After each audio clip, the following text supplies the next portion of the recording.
Obviously, the environment down here is all salt. The ceiling's salt, the floor is salt, the walls are salt, and to an extent, the air is salt. And you breathe that in, and you can constantly taste the salt.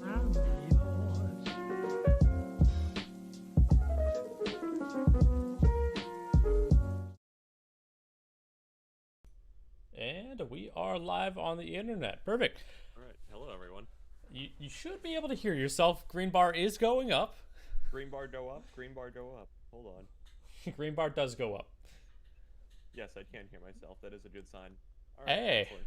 Good start this episode. I like it. Mm-hmm. You know what's also been good this past week? Our channel, apparently. Apparently, like, dude, that iceberg video popping. I will admit.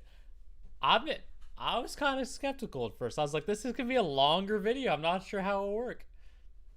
I was wrong. They called me a madman. To be fair, I mess with you on just about everything. I know. But yeah, that video, it has over like 1,750 views. It's got us well over 100 subscribers now. That goal of YouTube finally processes that we can get our custom URL. I know, I'm really excited for that actually. And then begins the grind up to 1,000. True, that is now the next goal, and we are about 12% of the way there. Yes. Progress. And of course, we do thank you all for both tuning in live and supporting us as well. It does mean a lot. And just to introduce ourselves, and because we haven't done that yet, your host here, Matthew Garcia, and with me today I have. Oh, sorry. That was good. Yeah, I am Taylor Evans, co-host here and co-founder of TFT. That for thought. All right, and with it, we do have quite a good range of topics for you today when it comes to the news in the past week. Before we dive into that, though, let's cover our ground bases real quick. And of course, if you are tuning in live, we do ask that you go ahead and subscribe to make sure that you are easy access to view our channel, as well as hit that notification bell to know when we go live, as well as our videos are posted. If you wish to follow us on other platforms, we do have a Twitter at tech_4, the number 4_thought, and an Instagram of tech_4, spelled FOR_thought. Not complicated, right? Try to make new brand. Oh no, we're getting there. We're getting there. Okay. I think the easiest thing will just be tech_4_thought, with it being spelled FOR, because that's what I'm going to try to get our custom URL to be. Eventually. Okay. Yeah. Hopefully. But no, just what? Okay, I'm gonna be real. I don't want to type in underscores into the URL bar. If we can just do one word, Ted for thought, that would be the best. Okay. I was just trying to keep it consistent across everything. Because I know, but yeah. We'll figure out when we get there. It also depends on what's taken and what's not taken. Because there is that old channel that's also named Tech for Thought that, is dead. And of course, we do have an affiliate of Tech for Thought, which is cultureofgaming.com, gaming-oriented website. Go check it out. All right. One day that'll come back. Yes. Got to have that base when it's there. Mm-hmm. There we go. Perfect. And I think that covers just about all of it. Before we dive into it, let's just recap the other videos that we have posted this week. Just kind of getting a little taste of what's going on, just in case they're tuning in live here for the first time ever, which odds are is very slim at this point, considering how well the iceberg video is doing. But over the past week, we posted 2 videos. One of them being my video for my thoughts on the choices from Apple recently in regards to their privacy stuff, as well as trying to have a conversation in full about privacy and see what other people think. Taylor, what's your video been about? I did a tech meme review. Gigabyte. That was fun.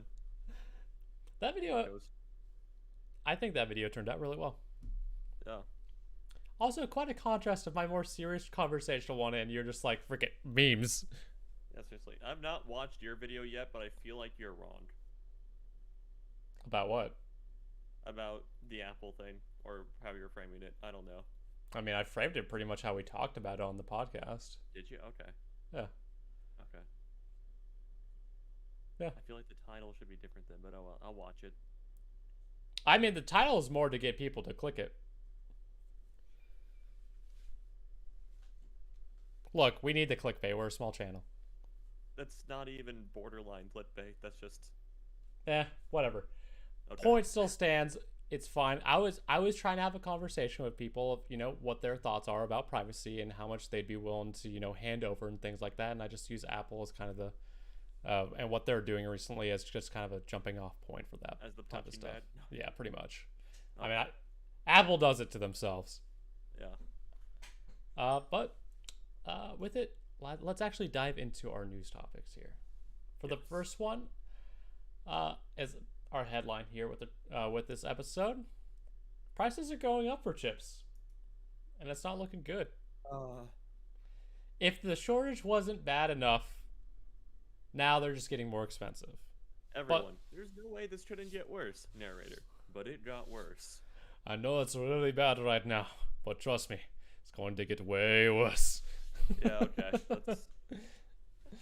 All right, but going into it right now, at least with TSMC, they have confirmed that the price hike is confirmed by crypto chip giants. Bitmain, a leading developer of applications specific for integrating circuits, ASIC for cryptocurrency, ASICs for cryptocurrency mining, and the maker of Antminer machines, have confirmed that Taiwan Semiconductor Manufacturing Co., TSMC, has notified its customers about planned price increases for chip production. No. Yeah. We're not doing that. Nope. Okay. On the morning, ASIC is an actual term, though. Saying the acronym. Okay. I don't doubt it. I've never said it before. Okay. I'm just saying that wasn't me being stupid there. I was being stupid about TSMC, though. No. You're always being stupid, though. Oh. Damn, bro. I got you there. On the morning of August 25th, TSMC notified all customers that on all semiconductor processes will increase their price by 20% from now on. As they feels it, man. Earlier this week, we reported that TSMC had told its customers about its plans to increase prices for orders set to be fulfilled starting December. The world's largest foundry intends to increase prices of wafers processed using newer N7 and N5 process technologies by 10%, while pricing older N16s and thicker nodes by 20%. The move will increase TSMC's revenue and profit margins, but will increase costs of companies like AMD, Bitmain, and Qualcomm. The boosted production costs could lead to price increases though it remains to see how significantly real-world prices will be affected, considering the fact that loads of products are not sold at their MSRPs.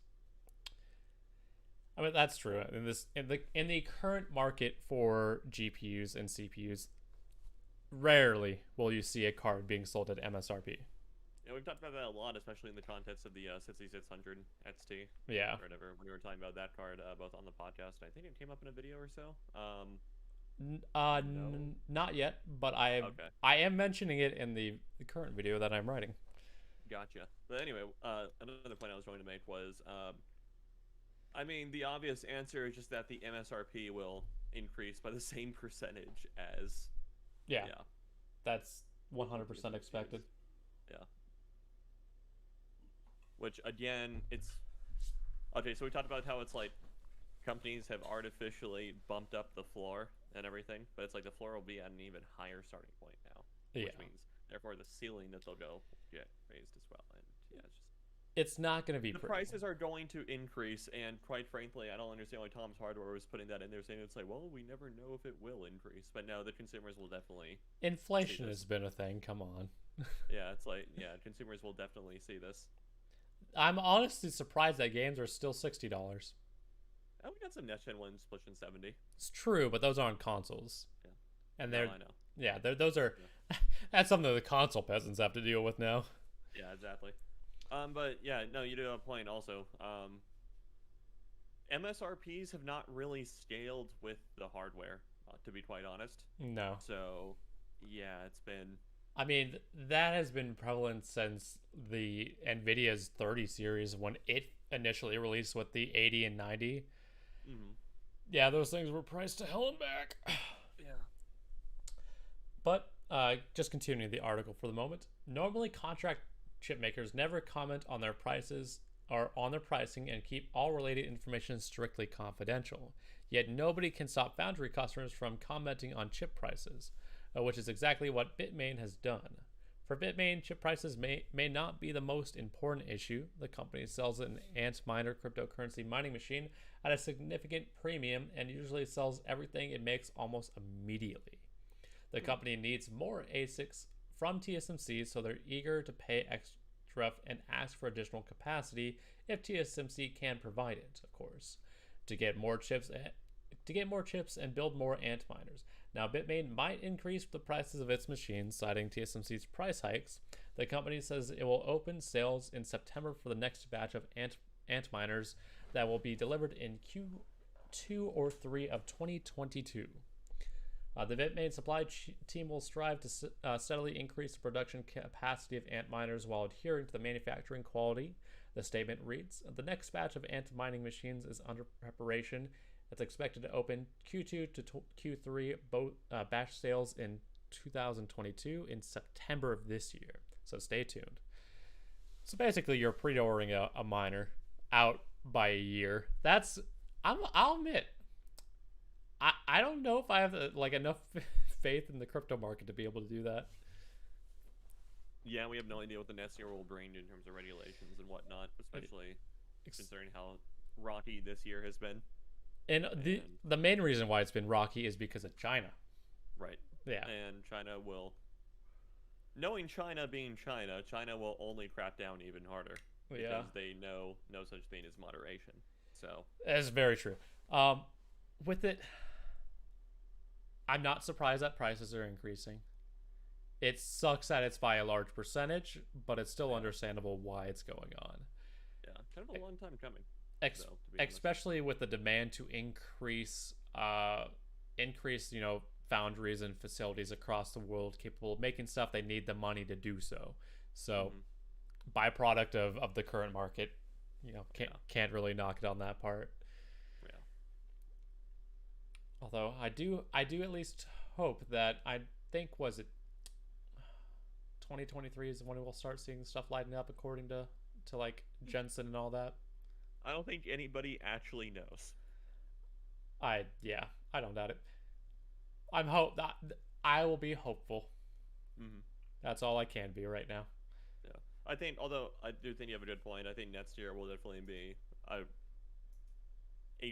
albeit gradual kind of return to normalcy for stuff. So it will get better. It will get better. It will get better, and I think when we're talking about all the statements from like Lisa Su or Jensen or whatever, it's like they're saying it's just like you won't expect 2019. Oh, she's sleeping. I don't think people on stream can see it. Oh, they can. Okay. Oh yeah, they can. Yeah, it's 2019 levels until maybe 2023. I would expect mid to late 2023. Stop making it worse. Me? Yeah. Nah. No, I know. I'm just saying. Yeah. Look, I could say it's gonna be until 2025, but I don't believe it. I believe it's gonna be full of shit at that point. What am I not? But we're still. Yeah, it's gonna be a long time coming for things to return to normal. Prices, they'll never truly recover to where they were in like 2019, for example. Yeah. But at least the idea will hopefully return to MSRP. If we get to that point, reject inflation, return to MSRP. Yeah, pretty much. If we ever get to that point, then I think that'll be a good sign. But I want Sean to make that a meme now. Yeah. But you know what's also coming in the future? Windows 11. You got it. With it, it's kind of been a big talk as of this past couple of weeks or so, in relations to Windows 11. Having their specs requirements updated, things like that, along with some updates to their UIs and other things I've seen leaked on stuff like Linus Tech Tips, for example. And have you seen what's his name review of the Windows 11? Anthony? Yeah. No. Okay. he's gotten better about it, but he's still really salty about a lot of stuff. I think he's just way too biased of someone to host something like that. I think he does a good job, but he admits his biases and on that part. He's very much a Linux fanboy. You should write out or editorialize out the biases, though. That's the thing, especially if it's so heavy. It wasn't that heavy. Oh, okay. I guess I'll have to see it then, but I just know from past experience. It's there. It wasn't as heavy as I was expecting compared to some of the previous works that he's done. Malinux. He's still very much a Linux fanboy, yes. Okay. I can't deny that one. Magento. My Arc. My Ubuntu. But diving into this article titled, Microsoft won't stop you installing Windows 11 on older PCs. Microsoft is announcing today that it won't block people from installing Windows 11 on most older PCs. While the software maker has... While the software maker has recommended hardware requirements for Windows 11, which it's largely sticking to, a restriction to install OSs will only be enforced when you're trying to upgrade from Windows 10 to Windows 11 through the Windows Update program. This means anyone with a PC with an older CPU that doesn't officially pass the upgrade test can still go ahead and download an ISO file of Windows 11 and install the OS manually. Microsoft announced with its Windows 11 minimum hardware requirements in June and made it clear that only Intel 8th Gen and beyond CPUs were officially supported. Microsoft now tells us that this install workaround is designed primarily for businesses to evaluate Windows 11, and that possibly can upgrade at their own risk, and the company can't guarantee driver compatibility and overall system reliability. Microsoft won't be recommending or advertising this method for installing Windows 11 to consumers. In fact, after we published this post, Microsoft reached out to us to tell us about the potential gigantic catch it didn't mention during our briefing. Systems that are upgraded this way may not be entitled to get Windows updates, even security ones. And they are currently asking, you okay there? You all right? Okay. I'll give you a moment. I'll go ahead and keep reading this. You take a moment while you had water down the wrong pipe. Overall, it's a big change that means millions of PCs may not be left behind technically. Consumers will still need to go to the effort of downloading an ISO file and manually installing Windows, which the vast majority probably won't do. But for those happy to install Windows manually, the actual minimum window... I'm just seeing you die out of my corner of my eye. But for those happy to install Windows manually, the actual minimum... I think I'm good now. All right, cool. Okay. The actual minimum Windows 11 specs mean that CPU generations don't matter as long as you still have 64-bit 1 GHz processors with 2 or more cores and 4 GB of RAM and 64 GB of storage. Alright, so you should probably not do this anyway. The whole manual install with an ISO with a spec system. I should turn that away. Just because of you probably won't get security updates. So that puts yourself at risk. That's the thing. Yeah, that's definitely the biggest thing there is. Mm-hmm. The security updates. Also, while they do happen frequent and we never get like change logs of what's occurred, they are very important to ensure that Windows is safe from the latest viruses. Yeah, to some extent. And then also for what it's worth too, the one like processor they're adding is 7th gen processor, which happens to come, which was shipped in the Surface Studios. So like the dozen people that have Surface Studios bitched hard enough at Microsoft about not getting Windows 11, and they changed it. Yes, I was about to say it'd be funny on the Surface Studios that they just didn't support the upgrade. That'd be kind of funny to not to lie. Mm-hmm. But with this update, I mean, at least it's a change in the right direction for people who wish to at least play around with the program and see how it works and whatnot. And there's always the fun time of if you really want to have it and have it up to date, you could just flash it every time there's a significant update. Yeah, because that's practical. Completely. Yeah. It's I don't know, it's just not gonna be worth the considering it's like if you sticked on Windows 10 until like 2025 because your hardware is outdated or whatever, and it's like you'll still be getting security updates. That's probably the best option, you know? Oh yeah, for people. So it is still the best option on that front when it comes to it. Although I am interested in what the differences in terms of performance will be between the two when it's officially released. yeah, Because I know with please some Windows Explorer. I nah it's I pray. it's not gonna be good. I know it never is good. It never really is. I hope they at least fix the search bar there. That'd be nice. It'd be a quality of life update if I typed in Streamlabs and it didn't try to reroute me to the website. Yeah. That'd be a quality of life update right there. Mm-hmm. Should I read the rest of this article? No, I think we're good. All right. Wait, actually, yeah, the only one tidbit that's mentioned is that despite its like testing that 1/7 gen CPU, it will not support Ryzen Gen 1. Yeah, which is not too surprising necessarily. It's a 4-year-old processor. Yeah. It's really not that old, but I know. I Windows 11 better be good. I 100% hope it's good. But some of the tests on it have not been pretty. But I understand it's still betas and whatnot. So time will tell on it. Although remember, optimization is usually the last part of development. So that is very true. Optimization and bug work. Yeah. But I do like the aesthetic of the satin glass and all that. Yeah, it is cool. It looks really clean. Time will tell on that though. I cannot wait to see it. I don't know if I'll have the heart to be able to actually put it on my computer and test it. Although that would be pretty fun to do a comparison when it goes live. That'd require a lot of man hours. Yeah. Any more comments on Windows 11? Well, hopefully it's good. But 2, also, it's so weird that they're just segregating like the past 3 years of hardware to be allowed to it. Yeah. It is weird on that front.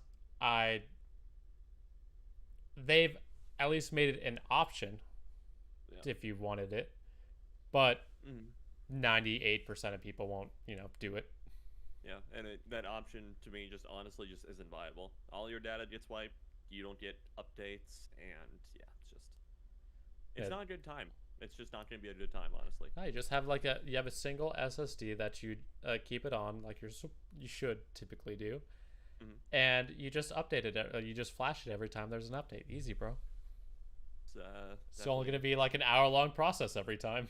Yeah, like Easy. An hour-long process every week. Oh yeah. Okay, just that's how you. Tradition. I was about to say that's how you start your Sunday mornings. Cup of coffee or whatever your jazz is. Reflashing Windows 11 on whatever poor SSD you put it on. That SSD get wiped so many times. Yeah. More times than we wipe our SSDs for film. Yeah. All right, next topic. Next topic. No transition for this one because this one's a little bit different to talk about. In relations, we found on the Linus Tech forums, Home Depot is now selling power tools that require activation at checkout for them to work. They have DRM on power tools now. Yes, they do. Well, with it makes some sense to an extent, but just to read through it real quick. To combat themselves from capitalists' worst nightmare, decreased profits due to stolen merchandise, which is extremely common at Home Depot. I used to work there. I can tell you that it happened on every other day pretty much, if not every day. Home Depot is now adding microchips to popular power tools together with manufacturers, which render the devices completely useless unless activated at checkout via Bluetooth when purchased. The main reason apparently for this move has been organized theft rings, which target high-value power tools due to their resale value for being high, or high resale value for being high. I don't know, that's a weird sentence. To the resale value being high. Which target high-value power tools due to the resale value being high. How do you structure sentences? You don't. But specific quote, Home Depot says their new anti-theft strategy is now being used in several stores nationwide to combat the theft of their most popular power tools. A chip inserted into the power tools of major brands like DeWalt, Milwaukee brand tools, similar to how gift cards need to be scanned and paid for at a store to activate. Once the tools are paid for, the store will Bluetooth technology to activate the tool. All right. So with this, I know in this article or in this itself, it does state that, countdown to being hacked. Yeah. If you've seen your average person at Home Depot stealing stuff, they don't have the know-how for that type of stuff. For to be able to hack things like that, at least. If it's an organized theft ring, then that's more than just a random shoplifter, though. That's the thing. But at least at my store when I worked there, we dealt with more, just like, single person thefts and stuff like that. Yeah, it's describing a mechanism different, though. That's the thing. My point is, I think that just because it can be hacked, I think it's actually going to be a fairly decent deterrent. Because the average person stealing from Home Depot is not part of an organized crime ring. They're usually just a person stealing it to sell it at a pawn shop. But literally the article literally says that this is because of organized theft rings that's apparently becoming an issue. As I said, not a random shoplifter.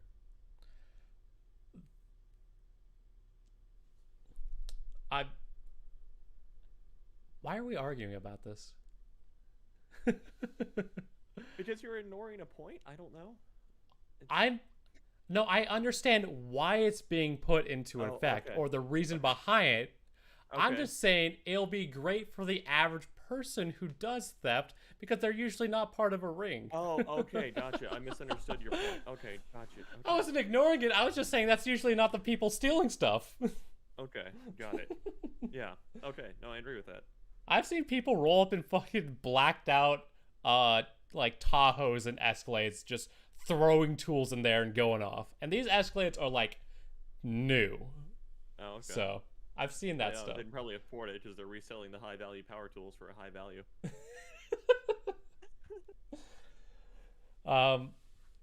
Primarily, this is brought upon by a couple sources, mainly like Hackaday and things like that. Although the more interesting aspect, I think, will be when we see this turned into, your monthly subscription to ensure that your tool stays on. Yeah, that's kind of the slippery slope argument, huh? Is that it's just like, how long before one of these companies decides to put their own chip in there that's like you have to pay a subscription to keep it going. Yeah. Which is, honestly, that's kind of... I never hope we get to that day. I'm not sure how reasonable that would be, though, just because there's no realistic way to enforce that, honestly. I mean, John Deere, for example, they make all the farmers with their new equipment have to go to the shop to get it worked on and things like that. Right. They're not... That's sort of different, though, than what I'm getting at. But my point that I'm trying to make is that it's not out of reach if there are already tool companies forcing people to go to their services.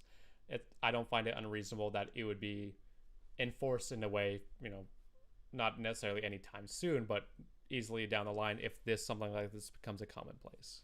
No, I'm more saying that it's like with this particular method of like a wireless chip in there or something. It's like I don't think a power tool that requires a Wi-Fi connection constantly to check if your subscription is up or not is going to be a good sell for people. Well, no, it wouldn't be a good sell. Yeah, it's not feasible for like job sites to have on job sites and whatnot. And, no. Yeah, so it's just. No, I understand. That was the point I was trying to make. Okay. Yeah. No, I agree there. Oh, okay. I'm just saying, for me, it doesn't seem unreasonable that there might be an attempt to make that leap. Into making it so, like, you have a DeWalt drill, you have to go to a DeWalt place to get it fixed or something? Or in terms of, hey, make sure you pay your subscription. Because, like, everything's heading to a subscription-based service. Like, right. I don't imagine it would be too far in the future before something like that would occur. And that's my point. I don't think a subscription service about it being like literally working or not, I don't think is enforceable. Is incredibly enforceable. I don't think it's that hard to make something like that work, though. It's not necessarily on a technical level. No, it's not very hard to make something work like that. I'm just saying I don't think it's that enforceable. Why do you not think it's enforceable? The reason I literally just said.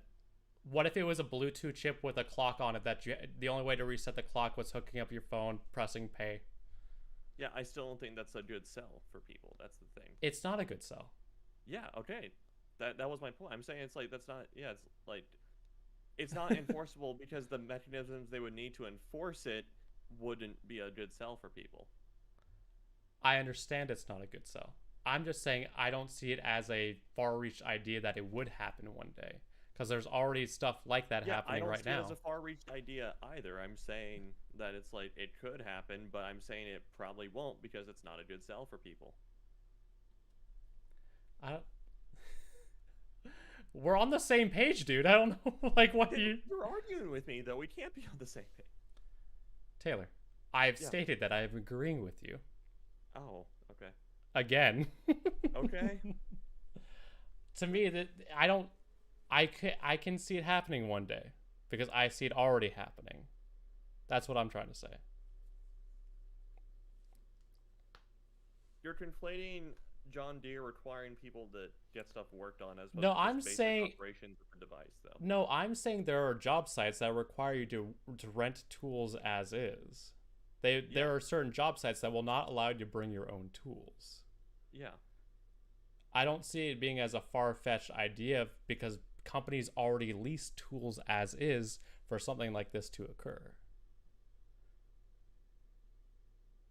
I guess. Yeah, I don't see it as a far. Okay. I don't know. We'll move on. Okay. I don't. I guess I fundamentally don't understand why you're saying what you're saying the way you're saying it, which makes me think that. Okay. What about it is like confusing on that part? I guess it's like, okay, on a technical level, you're not wrong, but I'm just saying it's like I don't think companies will, or it's like I don't think like DeWalt or something will move to that direction just because it won't. It's like the enforcement mechanism would be such a pain in the ass. It won't be a good sell. If everybody did it at once, say like a year from now, how would it not be enforceable? If people had to go out and buy new tools and everybody had it from that day moving forward, there would be enough demand for tools that don't do that. That's the thing. The reason that makes the John Deere thing so shitty is that John Deere is pretty much like one of the only tractor, heavy farm equipment manufacturers. They're not. I said they're one of the only. Yeah, but people still buy from them. That market is almost a duopoly. I understand, but tools are very similar in that aspect. There's maybe like 7 relevant brands. I mean, there's Harbor Freight if you want to go to that, but that won't last you much longer than the subscription service. Okay. All right. You want to move on to our next topic then? No, I'm still not off this. Okay. It's, yeah, I just don't think, I don't know. Actually, yes, move on. Fuck it. All right. With it, so for the next one here, it was, did we post that one twice? No. So actually, also this next one here from the Linus Tech Dev forums was in relations to security flaws found that allow Windows admin privileges just by plugging in Razer peripherals. Yes. Hardware viruses, am I right? Right. All right. It's mostly because of how like in depth Razer Synapse goes apparently, or how much elevated privileges it's give itself. I've had Razer Synapse update during the middle of installing Windows. Okay. That's how like effing crazy it is. Mm-hmm. And as far as I'm aware, it is the only like gaming peripheral software that does it. So this exploit happens using that sort of system interrupt, so to speak, and whatnot. It's like you're basically able to catch the privileges that Razer Synapse gives itself, or more like you give it once you install it and whatnot, because it asks for it and you have to give it for it to function. So yeah, it's kind of crazy. Mm-hmm. The question is, I guess, what can be done with this exploit?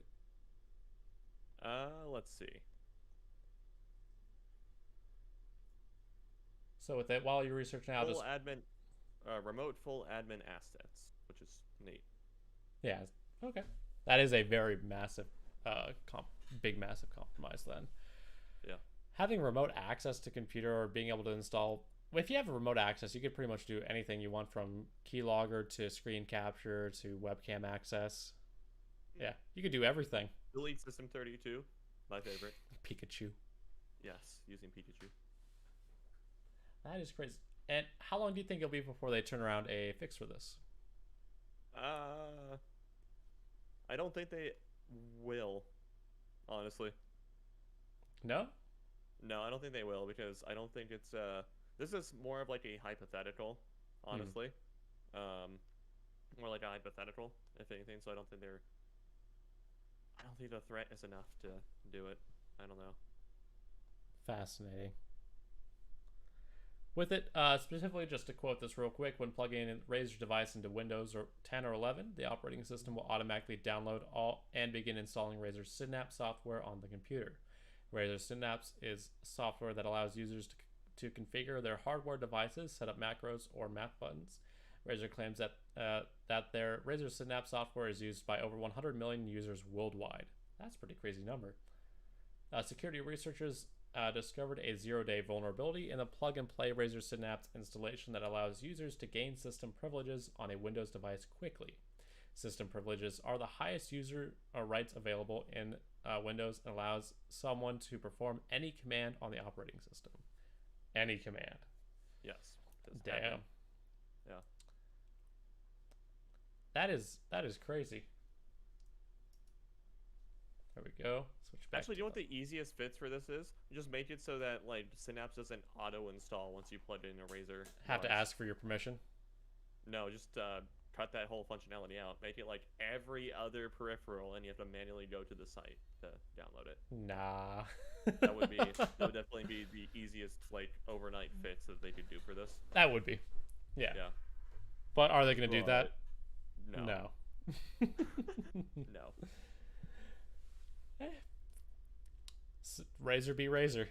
Yeah. And as I said, I've had Synapse literally update on top of Windows installing. Like, not just updates, but I mean, like, actual operating system. Mm-hmm. So, kind of insane. They need to tone it down a little bit. Nah, bro. 100 or nothing. I guess not too much more into that topic outside a little hub up there. That I thought was interesting. Yeah. Time will tell if that can be exploited, because I know there was in the virus iceberg there was that the one you talked about that had it got infected onto Apple devices from the factory. That's how bad it got. That's the only truest way that could be corrupted, unless it was something similar to a USB stick drop or something on that front.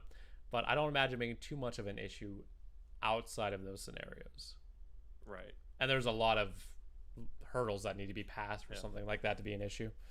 Mm-hmm.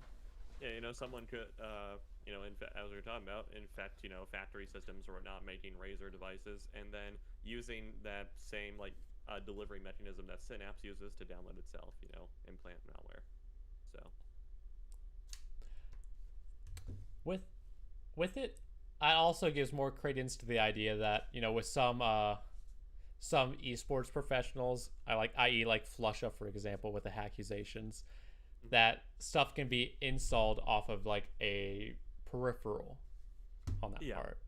Yeah. Well, it's like, a lot of keyboards, I'm pretty sure every decently modern Razer keyboard has this feature or whatever, is and I know some mice have it too, is whatever profile you're configuring or whatever for macros, lighting stuff, whatnot, can be stored stored on the on-device memory. So it's if saves you did that and you plugged your Razer keyboard into another computer that doesn't have Synapse, but not for long. That's very true. It's gonna remember the profile that had last saved and run off the keyboard itself.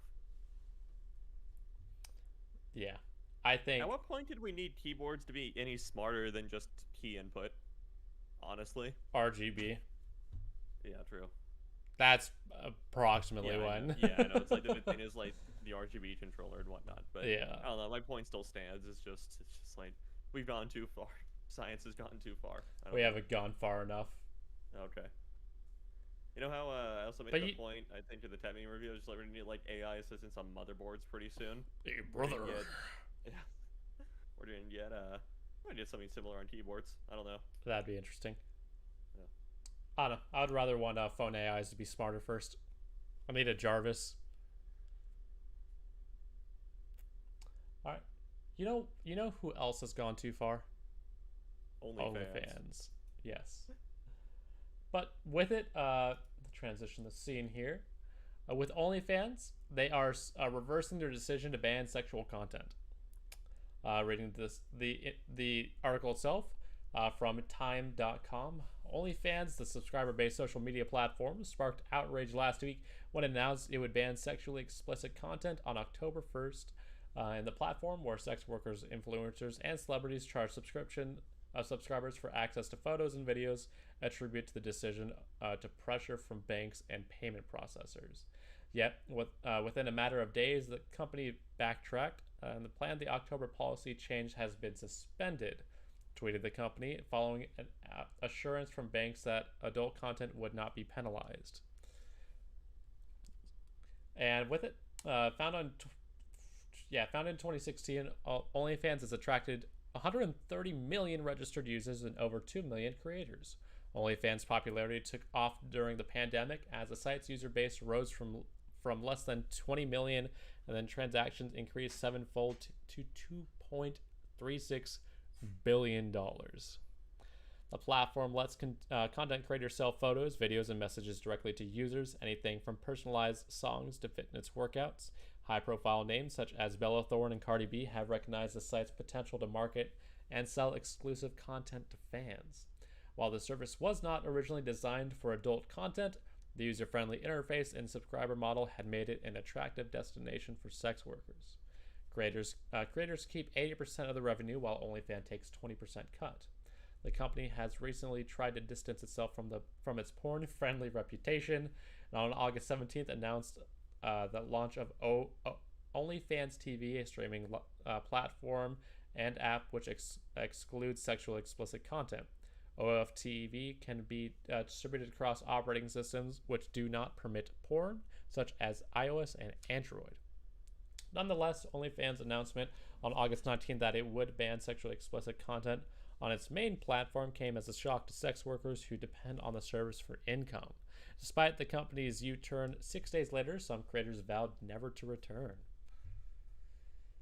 The short answer is banks. So why did OnlyFans briefly decide to ban this kind of content? Was a hand which had come to characterize its platform. The short answer is banks, said Tim Stokely, the site's British founder and chief executive. Banks, he claimed, are refusing to process payments associated with adult content. In an interview with FT, Stokely singled out BNY Mellon, Metro Bank, and JP Morgan Chase Bank for blocking intermediary payments, preventing sex workers from receiving their earnings, and penalizing businesses which support sex workers. He declined to reveal OnlyFans' current bank partners. Following similar behaviors by payment services providers which have begun to disassociate from the porn industry after a New York Times investigation found images of rape and child sex abuse on Pornhub, MasterCard and Visa prohibited the use of their cards on the site in December of 2020. In response, Pornhub removed all content produced by unverified partners and implemented a verification program for users. And in April of this year, MasterCard announced tighter control on transactions of adult content to clamp down on the illegal material.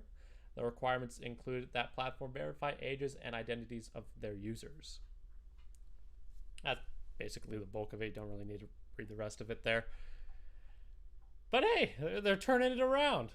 I really wonder what method they figured out, and because it's not crypto, or else we would have seen Bitcoin start spiking. I wonder if they actually just gave them the middle finger on that. I don't know. It's like, I don't think Visa and MasterCard are someone you give the middle finger to. They're the ones giving the middle finger to you. Yeah. I'm trying to see if there's any... No, there's no anything about changing your Visa or MasterCard or anything like that. Yeah. A lot of the stories that I'm seeing, though, is like basically OnlyFans might be targeting an IPO. So this will be the first adult company you can trade stock in, which would be funny. But yeah, that would give it away out of... That would be pretty funny, actually. Also, I'm floored at all the articles that just like start mentioning OnlyFans was never originally intended to be a porn site. It's like, what was the point? I don't understand. Like, what do you mean? But I'm also just like more generally floored about. Oh, hi, Starlet. It's just more generally floored about the fact that people still pay for porn in 2021. So they're trying. There's trying to be a lot to it. There's no reason 130 million people should be paying women to show their tits. You know, it's. You know, this is actually kind of a half decent argument for why tools will have subscriptions. If people still pay for porn, then it's not unreasonable to imagine they'd pay for tools monthly. You know what? You're right, actually. Yeah. I'm like, I see it now. Yeah. No, I see it now. Okay, yeah. You know, my eyes have been opened. Yeah. You know what? People are stupid enough to pay for porn in 2021. Yeah, fuck it. They'll pay $5 a month to keep their drill spinning. Yeah. Okay? Yeah, they would. Yeah. You know what? I'll believe it now. I am 100% on your side now. I believe it. Yeah. That was the easiest argument well, not really the easiest argument I've ever made, but there we go. It's a good analogy. Yeah. Like, and damn.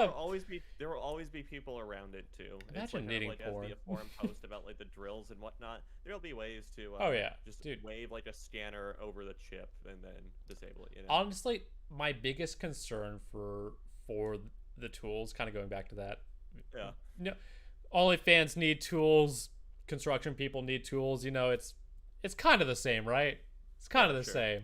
But actually, I forgot to mention my biggest concern in relation to the chip thing is the chip actually breaking from use, because impact drills are impact drills and stuff are tough on electronics.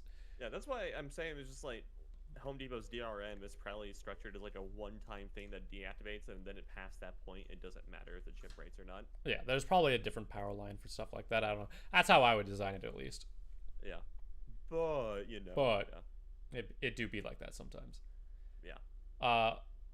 Going back to OnlyFans, since that's now our topic on hand. Back to the tools of OnlyFans. Yeah.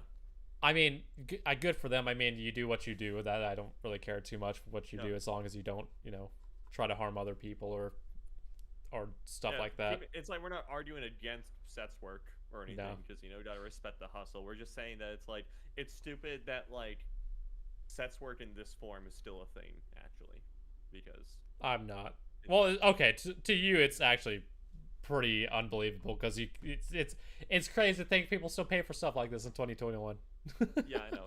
It's like no, I can understand. It's like people wanting to. It's like Seth's work in the sense of actually wanting to pay a prostitute and how that would be profitable. But I don't understand Seth's work in the sense of just getting photos from a particular girl online. See, it's not about e-girls anymore, my man. It's all about the eye-ladies.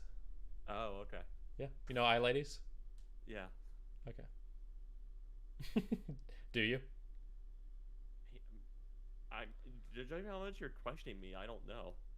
Eye-ladies nuts on your face. Oh my god.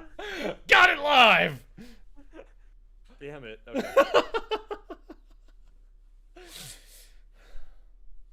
That was worth it. Can we move on? Can we end the podcast? No, we're only 54 minutes in. We need like 10 more minutes. Alright. But yeah, it's like, hey, I don't Visa MasterCard should not be, intervening and stuff like that. I understand on the case of like Pornhub and whatnot, when illegal content, stuff like that. But for creators, I don't know the process for OnlyFans, but I imagine every creator has to be verified to some extent. Yeah, and before Pornhub did their crackdown, they did have a similar like verification process, but it was optional and stuff like that. Yeah. And I don't know, I still think it's like the litmus that is applied legally too is like, did Pornhub knowingly host illegal content? No, they didn't. Which is why Visa and Oh, there goes my internet. The whole thing. Okay, we're back. Oh, okay. My internet cut there for a moment. Okay.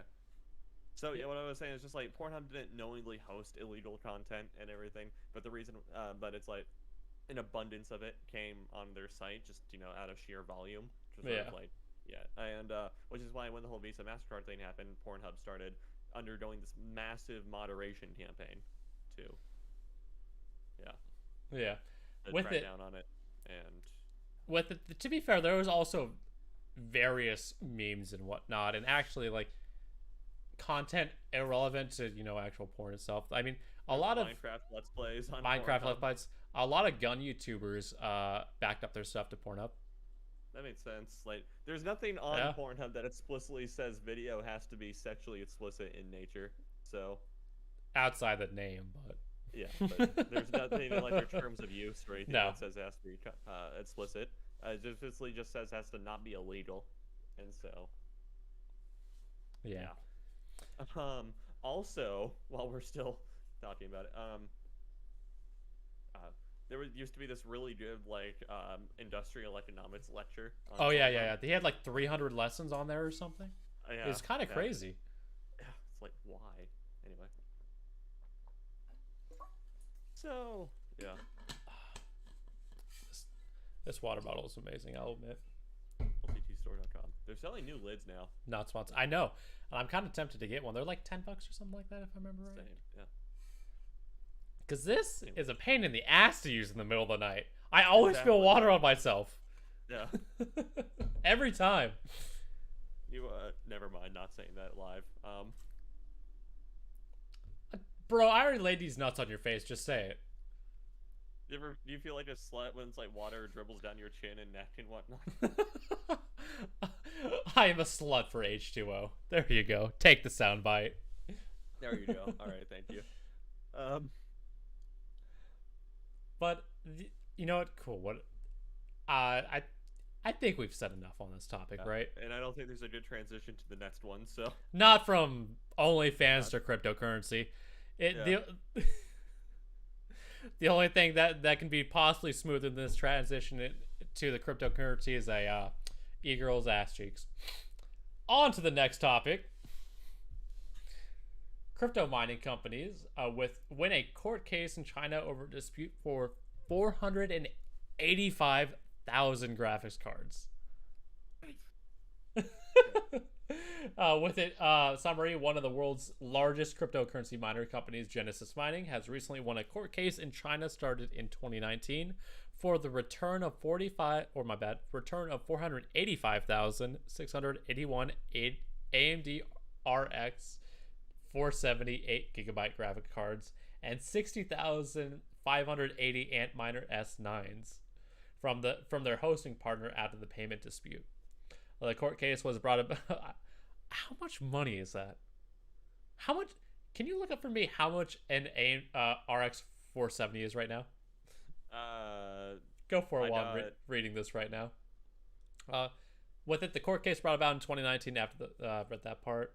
Hosting partner on eBay, I'm seeing anywhere from like 340 to 500. Okay, let's be conservative and say 400 then. Yeah.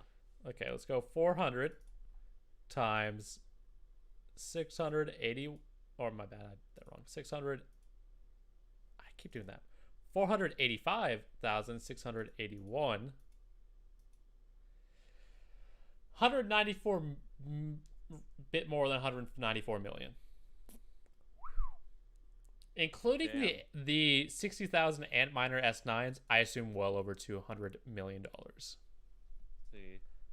Let's just say you undervolted to 110 times. There's people spend operations and refuse to return the cards, and Antminers, after claiming Genesis Mining failed to pay the power bill. Yeah, well, okay, so speaking of the power bill, that's because they had to pay off a power bill that was, assuming you undervolt it to like 110 watts, that is 53,424,910 watts of power draw from these cards. Per year? No, just to run all of them at once at any given time. What's that like turn into like a monthly bill look like? That's what I'm curious about. Let's see. Power prices in China. They were so Ethereum current difficulty as it is assumed 6 cents per kilowatt energy cost. Okay, hold on. Let's see.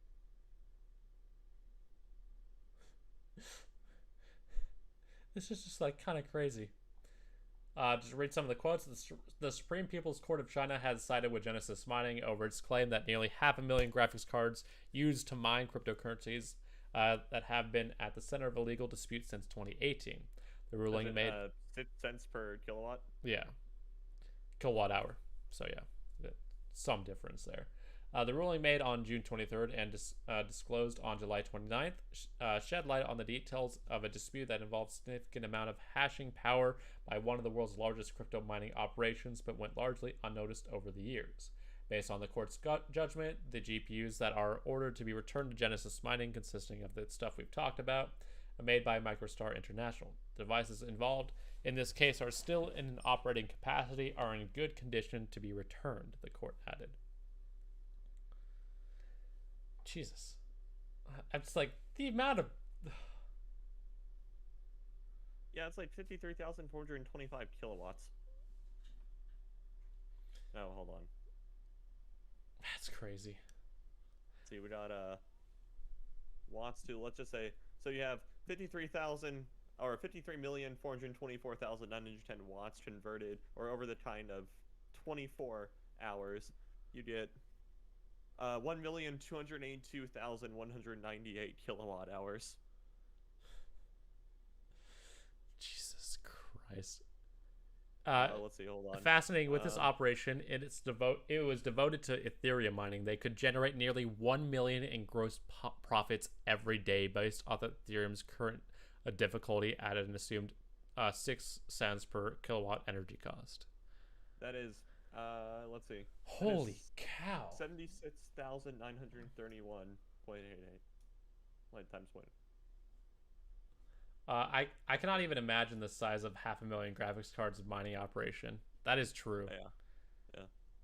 That is insane to think about. It made sense they couldn't pay their power bill. That's expensive as shit. I'm trying to, yeah.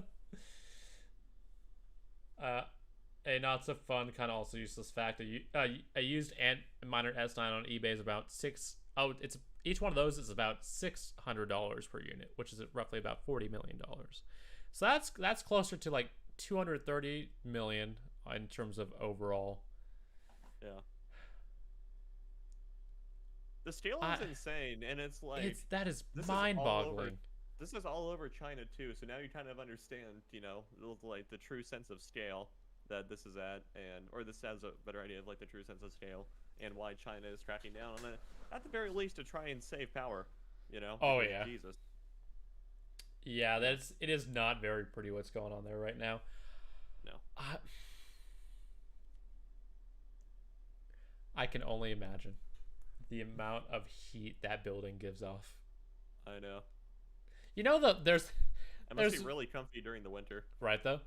There's this one meme that I remember. It's like how to tell which house holds a crypto miner, because all the houses are covered in snow on their roofs except for this one. Yeah. That's just you like can do nice to to able to see thing to whoever has a weed farm in their basement too. Also true. That's just. Could you imagine what the market could do with 450,000 graphics cards right now? Just a sudden supply injection, the price would like crash for about a week, and then that would worth it. Yeah, worth it. I don't even know how good of a card the 470 is, to be honest. It's been a while since I've looked at those numbers. It's been pretty okay. It's still plenty capable of 1080p gaming. I can't deny that. Yeah. My God.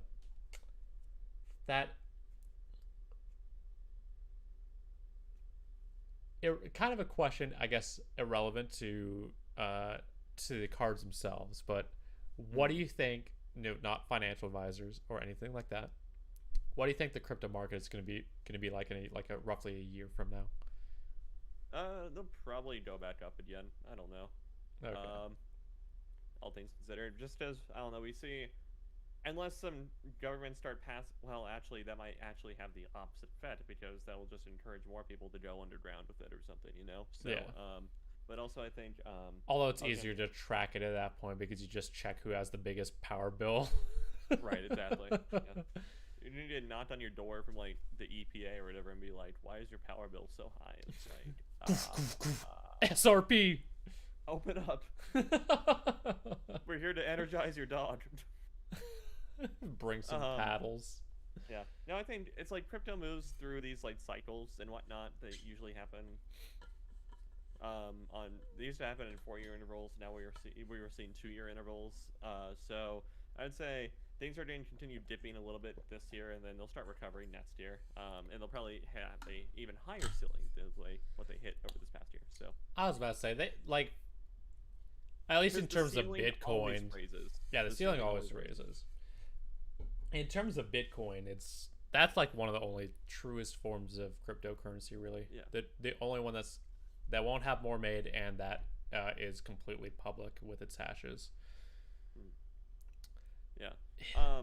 Dogecoin had like a maximum of like 3 cents until the whole like GME stuff kicked off earlier this year. And That was now funny it's to watch. consistently above 20, which is kind of crazy. So Yeah, yeah. that's really crazy to think about. It spiked up to like 60 cents too, didn't it? It almost hit $1 back during the peak of everything. Can we bring back the memes of earlier this year of GME? They were spicy earlier this year. Well, to be fair, they're still going, but they're just not in the eye as they once were. Yeah. All right. So let's see. Doge right now. Lively look at Doge. 28 cents. Not bad per coin. Yeah. Memes, man. Meme magic. Financial advice: do not buy Dogecoin. Well, buy Dogecoin if you want to, but keep in mind only buy it if you're willing to completely lose that money. You do what you want with your money. Yeah. if you want to spend on a subscription for a power tool, you do it. You want to pay for porn in 2021, you do it. Do it. More power to you. Yeah. That's the power of the Home Depot. Yeah. All right. Well, that reaches kind of the ending point here. I guess we could start anything you want to talk about before we start wrapping it up. Yeah, I have a bone to pick with Samsung really quick, and it's not over them killing the Note. Well, it kind of is, but also they still salty about that. But stay tuned for a video. But it's like, well, by the way, Samsung promised that they would take out ads in like their stock apps and whatnot. Yeah. And like the only country that's done that, like they've done that for so far, is South South Korea. Yeah, South Korea, but they promised it in like the U.S. and other countries too, or they promised it like across everywhere. Like they said they're just straight up doing it, but it still hasn't happened yet. And it's like, Samsung, you promised. Why the fuck do I get an Acorns advertisement in your default weather app? Sorry. You're fine. Or it's like advertising in Samsung Pay or in Samsung Health, and just like, please just stop with the ads. It's like, oh my god, I understand Samsung is apparently like hurting for revenue, but Jesus. I hate that Samsung Pay like notifies me like every couple of days, like, hey, why don't you use us? Like, get $2 off. I'm like, go away. I also hate that Samsung gives you a it's not quite they give you a push notification over like their new shit. Like, hey, check out our Z Fold 3. It's like, God, shut up. To be fair, I have not received any of those push notifications. Oh, okay. You probably have because you're a Note user. Yeah. And it's like, Samsung, I get it. You need to fix your revenue problem, okay? Stop being an LG. Yeah, it's like you cannot advertise in your default apps. Apple doesn't do that. The weather app just does weather. Honestly, I just might get one of the like A50, like the A50 or 8, whatever the lower end phones are, because I don't need like a flagship product. Okay. Like there's no point to it. It's like I use this thing for Reddit, 4chan, and YouTube. I don't need more than that. Okay, well, Genshin too, but that's on the rare occasion. Yeah. And you, even going for like a midline phone now, you would still benefit from a performance improvement in Genshin. Oh yeah. So, well, with my heavily cracked SA Plus. Yeah. Still works. Battery life. True, the battery life improvement would be massive. That I cannot deny. But like I plug in my phone anyways. True. You're putting your phone less though now. I have been plugging in my phone more often, so I'm been better about that. I don't know. It's like, I've thought about it a lot. The one thing, it's like, there's only like 2 things keep me on Android with all the shit like it's pulling right now, and one of them is a dedicated 4chan app, because having like the gallery slideshow views is very, very nice. And pretty much just the always on display, and that's it. Does your 20 have a headphone jack? No. That's also one of the reasons why I'm afraid of upgrading, because I have some really nice like earbuds and whatnot. It has a pen phone jack. Yeah, I'm not sticking my 3.5 millimeter in there. I know. I just get a dongle. You know me, I'm gonna lose that. Carry it in your earbuds case with you. Yeah, that's true. But it's like one of those things. It's like it's just easier just having a headphone jack. Just why not? Yeah. I have so many nice IEMs that I use and whatnot. Mm-hmm. My fitness. My fitness, very true. I actually am thinking about doing a review on the 10P1s.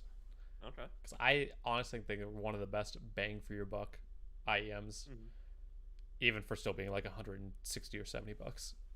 Yeah. They sound so crisp. Crisp. Crisp. Okay. All right. Well, I think we're going to start wrapping it up now. Just going down the checklist before we dive into the Tech for Thought stuff. Taylor, where can the people find you on the internet? At Infurious7809 on Twitter, predominantly. That's the only like sort of social I have. It is at INFERIUS7809. So hit me up over there. All right. And you can find me at Filmed by G-Man on Twitter. I don't tweet there very often, on a rare occasion. But you can find me there if you do want to reach out. You can also follow us on Twitter for Tech for Thought stuff at tech_4, the number 4_thought. But if you use some different social media platforms, we do have an Instagram such that you can find us at tech_4, spelled FOR_thought. And as usual, we host this every live at. Are we gonna do it 1 p.m. Pacific time or 1 p.m. Arizona time? We're gonna make it annoying for the rest of the world. No, let's just always go off Arizona time. Easy enough. 1 p.m. Arizona time. Google it. Yeah. Pacific or Mountain, you figure it out. Yeah. We don't switch. Yeah, we do. Therefore, it's on you. That is true. It's not our problem. My supremacy is causing some controversy. I know. I love that meme. But we do also have various things here on the YouTube channel. Anything from reviews, memes, iceberg videos, and whatnot. Iceberg video being our popular the video. Best out of them. Thank you. 2.5 times over compared to my other ones. You rightfully took the freaking game Black Shark video away from the top throne by 1,000 now, if not. It's gonna be a healthy little competition, try to get who can see who can get more views. I know. Although this one it's accelerating and it kind of scares me. Which is weird. It's only gone up, and I feel like it's sort of like Bro, the more like views and likes it gets, the more it like will only accelerate past there. So, but as we said at the beginning, thank you very much for all the support, especially this past week. So we do try putting high quality content out there, and I really do hope that it shows. We are also getting new gear, so hopefully we'll get a little stuff set up so it looks even better in the future. Yes. Yeah, I'm excited for all the new gear. Oh my god, dude, this tripod. Oh my god, it's so much better than my current one. Nice. Like my current broken ass one. Okay. For those who don't know, my tripod is literally broken. I cannot, when I extend out the legs, I have to screw something down in place. But the thing that you screw down in place is broken where you screw it down, so I can't like cinch it properly. Along with the camera mount, it's not flat, it's at kilter, so I have to turn it at a specific angle to try to get a level shot. This one should hopefully. Do you want to die? Me? Yeah, it's like, do you want to die because of that? Sometimes it's a pain in the ass at times. Yeah. But yeah, we're making upgrades, so hopefully we'll get that up and running, and we upgrades, people. Upgrades. Yeah. And hopefully we'll have a video about something in the works in the future. Oh yeah. Yeah, I think we got some fun stuff coming up. And make sure to, if you think we've earned it, subscribe to the channel and hit that notification bell when you want to find us going live with both our podcasts and the videos themselves. I think that about does it. Okay. Perfect. Well, thank you again all so much for tuning in. We will see you guys next time. Yep. We will see you on the next time on Pass the Salt. See ya. Peace.